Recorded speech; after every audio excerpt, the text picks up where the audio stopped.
Greece దేశం పూర్వ దినాల్లో ఉండే పరిస్థితి ఎలాంటిదంటే, వారు తమ చేతులతో చేసుకున్న వాటిని ఆరాధించారు. విగ్రహారాధన చాలా ఎక్కువగా ఉండే.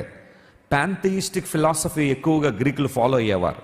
ఈ రోజుల్లో ఈజిప్షియన్స్, గ్రీకులు, మన భారతదేశంలో ప్యాంథియిజం అనేది ఎక్కువగా ఉంటుంది. కంటికి కనబడేదంతా దేవుడే, చెట్లు దేవుడే, పుట్టలు దేవుడే, పాములు దేవుడే, సరీసృపాలు, క్షీరదాలు దేవుళ్ళే, సూర్యుడు దేవుడే, చంద్రుడు దేవుడే, గాలి, నీరు, అన్నం అన్నీ దేవుళ్ళే అని నమ్ముతారు కదా చాలామంది. అలాంటి విధానాలే పూర్వదినాల్లో కూడా ఉండే. గ్రీసు దేశంలో విపరీతమైన విగ్రహారాధన కొనసాగుతుండే. పౌలు భక్తుడు ఏథెన్స్ అనే ప్రాంతానికి వెళ్ళాడు ఒక రోజున.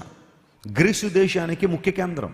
ఏథెన్స్ వెళ్ళినప్పుడు పౌలు గారు ఆత్మ పరితాపం పట్టలేకపోయిందట. వేదన పడ్డాడు, ఏడ్చాడు దేవుని సన్నిధిలో. ఎందుకు అంటే, ఆనాడు పౌలు ఏథెన్స్లోకి అడుగుపెట్టినప్పుడట అక్కడున్నవి 8,000 ఇళ్ళట, 32,000 గుళ్ళట. చెప్పండి, ఇళ్ళు ఎన్ని ఉన్నాయి?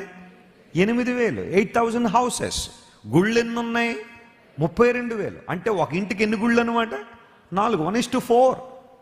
ఏంటి ఈ పరిస్థితి? ఎవరు పడితే వాళ్ళు ఎటు పడితే అటు దేవుళ్ళు అనుకుని, దేవుని యొక్క అనుభవాలు అనుకుని ఎందుకు ఇలా మోసపోతున్నారు?